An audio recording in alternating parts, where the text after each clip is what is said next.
ပိုင်း6ရဲ့အစမှာတော့ကျောင်းပွဲတော်ကိုရောက်လာခဲ့ပါတယ်တယောက်ကတော့ကျောင်းပွဲတော်အတွက်ဘာလုပ်ချင်လဲလို့အတန်းထဲကလူတွေကိုမေးနေခဲ့ပါတယ်ဒါကြောင့်အားလုံးကတယောက်တစ်မျိုးနဲ့သူတို့လုပ်ချင်တာတွေကိုပြောပြခဲ့ကြပါတယ်အဲ့အချိန်ကီယိုကတော့ယာနိုကိုဘာလုပ်ချင်လဲဆိုပြီးမေးခဲ့ပါတယ်ဒါပေမဲ့ယာနိုကအိမ်ငိုက်နေခဲ့တာကြောင့်သူမကအံ့ဩသွားခဲ့ပြီးသူ့ကိုနှိုးလိုက်ပါတယ်ဒါကြောင့်ယာနိုကလည်းအိယာကနိုးလာခဲ့ပြီးကီယိုကတော့ဘာလုပ်ကြမလဲဆိုပြီးမေးလိုက်ပါတယ်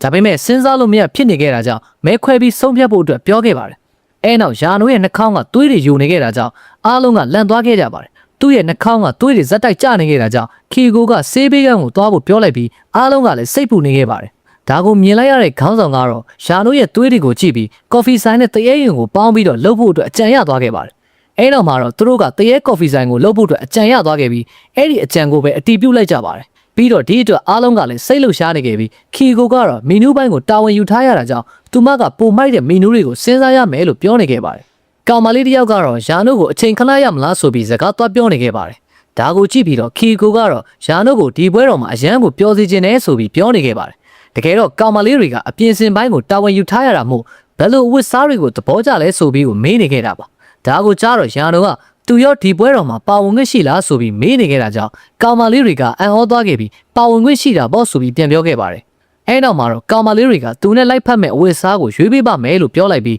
းထွက်သွားခဲ့ပါတယ်အဲ့အချိန်ကောင်မလေးတွေကတော့ယာနိုကအရန်မိုက်တာပဲဆိုပြီးပြောနေခဲ့ပါတယ်ဒါကိုကြားလိုက်ရတဲ့ကီယိုကတော့ယာနိုရဲ့ဆွဲဆောင်မှုရှိတာကိုလူတွေအားလုံးကသိလာကြပြီဆိုပြီးတော့အနှဲငယ်စိတ်ပူနေခဲ့ပါတယ်တစ်ဖက်မှာတော့ဟာရှီဘကစိုင်အတွက်လိုအပ်တဲ့ပုံတွေကိုဆွဲနေခဲ့ပါတယ်ဒါပေမဲ့သူ့ရဲ့ပုံတွေကအရန်ကိုကြောက်စရာကောင်းနေခဲ့တာကြောင့်သူကဘာလုပ်ရမယ်မသိဖြစ်နေခဲ့ပါတယ်အဲ့အချိန်သူတို့ကပုံနေတဲ့သူကိုတွေ့သွားခဲ့ပြီးတော့ဟာရှီဘကသွားခေါ်လာခဲ့ပါတယ်ပြီးတော့ဟာရှီဘကသူ့ကိုပုံဆွဲပေးဖို့အတွက်တောင်းဆိုခဲ့ပါတယ်သူကတခုခုကိုဖျက်ဆီးမိမှစိုးနေရင်ဘာပဲဖြစ်လာသူတာဝန်ယူမယ်လို့ပြောလိုက်ပါတယ်အဲနောက်ကီယိုတို့ကအတန်းနဲ့ဝင်လာချိန်မှာတော့ယာနိုကအားလုံးနဲ့အဆင်ပြေနေခဲ့ပါတယ်အားလုံးကယာနိုရဲ့ပကြီးစွမ်းရည်ကိုသဘောကျနေခဲ့ကြပြီးဝိုင်းပြီးတော့ချီးကျူးနေခဲ့ကြပါတယ်နောက်ဆုံးမှာတော့ကျောင်းပွဲတော်အတွက်ပစ္စည်းတွေကပြီးသွားခဲ့ပါတယ်နောက်ရက်မှာတော့ကျောင်းပွဲတော်နေ့ကိုရောက်လာခဲ့ပြီးအားလုံးကလည်းတက်ကြွနေခဲ့ကြပါတယ်ဒါပေမဲ့သူတို့ကနေ့လယ်ပိုင်းမှာစားရောက်မှမို့အပြင်ကိုထွက်လေဖို့လုပ်နေချိန်တယောက်ကတော့ဆိုင်းဘုတ်ကိုကြော်ညာဖို့အတွက်ဆိုင်းဘုတ်ယူသွားပြီးဖို့ပြောခဲ့ပါတယ်သူတို့ကယူချင်းစရာဝတ်စုံတွေကိုဝတ်လာရတာကြောင့်အနှဲငယ်ရှက်ရွံ့နေခဲ့ကြပါတယ်အဲ့အချိန်ကောင်မလေးတယောက်ကယာနိုရဲ့အင်ကြီးပေါ်ဆေးတွေမှောက်ကျသွားခဲ့ပါတယ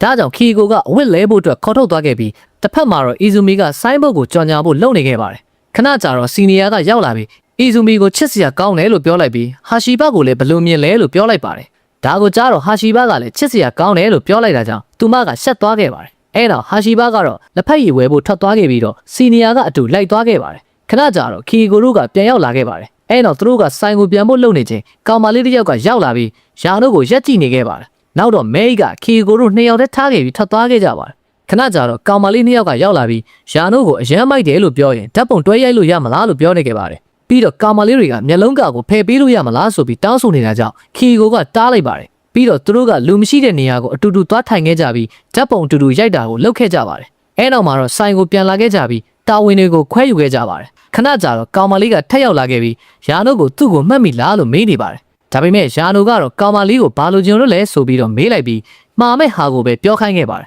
အားလုံးပြီးသွားတဲ့နောက်မှာတော့မိဘုံပွဲကိုကျင်းပခဲ့ပါတယ်အဲ့အချိန်တာနာကာကတော့မိဘုံပွဲရဲ့ရှေ့မှာချစ်ရတဲ့သူနှစ်ယောက်ကလက်တွဲထားရင်တစ်သက်လုံးလက်တွဲနိုင်တယ်ဆိုတဲ့ဒိုင်ယာရီတစ်ခုရှိကြောင်းပြောလိုက်ပါတယ်ဒါကြောင့်အားလုံးကတယောက်လက်ကိုတယောက်တွဲပြီးရက်နေခဲ့ကြပါတယ်ကီယိုတို့ကတော့လက်တွဲဖို့အဆင်မပြေတာကြောင့်လက်တန်းချင်းပဲချိတ်ပြီးတော့ရက်နေခဲ့ပါတယ်ခဏကြာတော့ယာနိုကတစ်ဖက်မှာရက်နေတဲ့ကောင်မလေးကိုတွေ့သွားခဲ့တာကြောင့်ကီယိုကိုတွဲထားတာလက်လွတ်ပြီးထိုင်နေလိုက်ပါတယ်နောက်ရက်ကြောင်းတက်ချိန်မှာတော့ကီယိုကတော့သူ့ရဲ့လက်တန်းကိုကြည့်ပြီးတွေးနေခဲ့ပါတယ်အားလုံးကတော့တယောက်တစ်ပေါက်စကားများရင်းနဲ့ကြောင်းကန်းထဲကိုသွားနေခဲ့ကြပါတယ်တစ်ဖက်မှာတော့ကီယိုကတော့သူမကမိဘုံပွဲတုန်းကအချိန်ကိုပြန်ပြီးတော့တွေးနေခဲ့ပါတယ်အဲ့အချိန်ကောင်မလေးတယောက်ကိုတွေ့လိုက်ရပါတယ်ကောင်မလေးကတော့သူမကမူလာတန်းတုန်းကယာနိုရဲ့အခန်းပေါ်ပါလို့ပြောလိုက်ပြီးမိတ်ဆက်လိုက်ပါတယ်ပြီးတော့သူမကယာနိုကိုသူမကိုမှတ်မိလားလို့ဆိုပြီးပြောလိုက်ပါတယ်ဒါပေမဲ့ယာနိုကတော့အားလုံးကိုအရင်သွားနေဖို့ပြောလိုက်ပြီးတော့လိုက်သွားခဲ့ပါတယ်ဒါကိုမြင်လိုက်ရတဲ့ကီယိုကတော့အရန်ကိုတိကျင်စိတ်တွေဖြစ်လာပြီးတော့နောက်ကနေလိုက်ချောင်းခဲ့ပါတယ်အဲ့အချိန်ယာနိုတို့ကတော့အခန်းလိုတစ်ခုထဲမှာရက်နေပြီးစကားပြောနေခဲ့ကြပါတယ်ကောင်မလေးကတော့သူ့ကိုအရင်တုန်းကအကြောင်းတွေကိုခုချိန်ထိမှတ်ထားတော့လားဆိုပြီးမေးနေခဲ့တာကြောင့်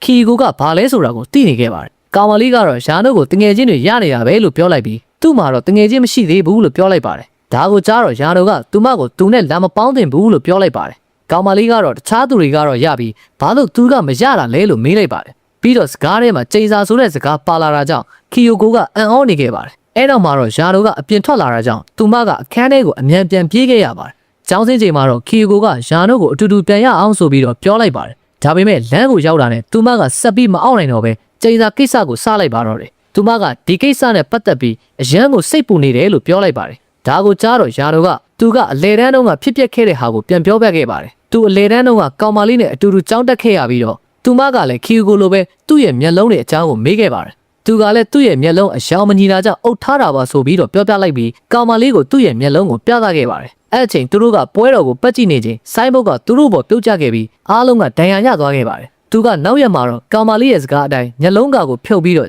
ကျောင်းကိုလာခဲ့ပေမဲ့အားလုံးကသူ့ရဲ့မျက်လုံးကကြေစာတစ်နေတယ်ဆိုပြီးဝိုင်းပြောကြပါတယ်သူ့ရဲ့မျက်လုံးကိုကြည့်မိတဲ့သူတိုင်းဒုက္ခရောက်လိမ့်မယ်ဆိုပြီးတော့ကောလာဟာရတွေပြောလာတာကြောင့်သူကမျက်လုံးကိုမချွတ်တန်းဝစ်ခဲ့ကြောင်းပြောပြခဲ့ပါတယ်ဒါကိုကြားတော့ခီယိုကလည်းအရန်ကိုအံ့ဩသွားခဲ့ပါတယ်နောက်ရက်မှာတော့ဟာရှိဘကယာနိုတို့နှစ်ယောက်ကိုစောင့်ကြည့်နေခဲ့ပါတယ်တရက်မှာတော့သူကလမ်းမှာယာနိုကိုတွေ့လိုက်ရပေမဲ့ယာနိုကတော့သူ့ကိုရှောင်သွားခဲ့ပါတယ်ဒါကြောင့်စိတ်ထဲမှာတမျိုးဖြစ်သွားပြီးခီယိုကိုယာနိုကတခုခုဖြစ်နေတယ်မလားလို့မေးလိုက်ပါတယ်ဟာရှိဘကတော့သူ့ကြောင့်လားဆိုပြီးမေးလိုက်ပေမဲ့ဒီစကားကိုကြားတော့ခီယိုကယာနိုရဲ့အကြောင်းကိုအားလုံးကိုပြောပြလိုက်ပါတယ်သူ့ရဲ့အကြောင်းအားလုံးကိုဖုံးထားရတာကြောင့်စိတ်မသက်မသာခံစားနေရတယ်လို့ပြောပြခဲ့ပါတယ်အဲ့အချိန်ကောင်မလေးကလည်းရောက်လာပြီးတော့ဒါတွေကသူမကြောင့်ဖြစ်ရတာပါဆိုပြီးတောင်းပန်နေခဲ့ပါတယ်ဒါကိုကြားတော့ခီယိုကအကြံတစ်ခုကိုရသွားခဲ့ပြီးသူတို့ကယာနိုရဲ့နားမှာနေပြီးတော့ယာနိုရဲ့မျက်လုံးတွေကသူတို့ကိုဘာမှမတက်ရောက်စေဘူးဆိုတာကိုတတ်သိပြဖို့လုပ်ခဲ့ပါတယ်ဒါကြောင့်နောက်ရက်မှာတော့သူတို့ကဝိုင်းထားခဲ့ကြပြီးအနားမှာလိုက်ကက်နေကြပါတယ်ပြီးတော့ယာနိုကိုလည်းသူတို့နဲ့အတူတဖွဲတည်းပြန်ဖြစ်လာအောင်အတွက်အမျိုးမျိုးစူးစမ်းခဲ့ကြပါတယ်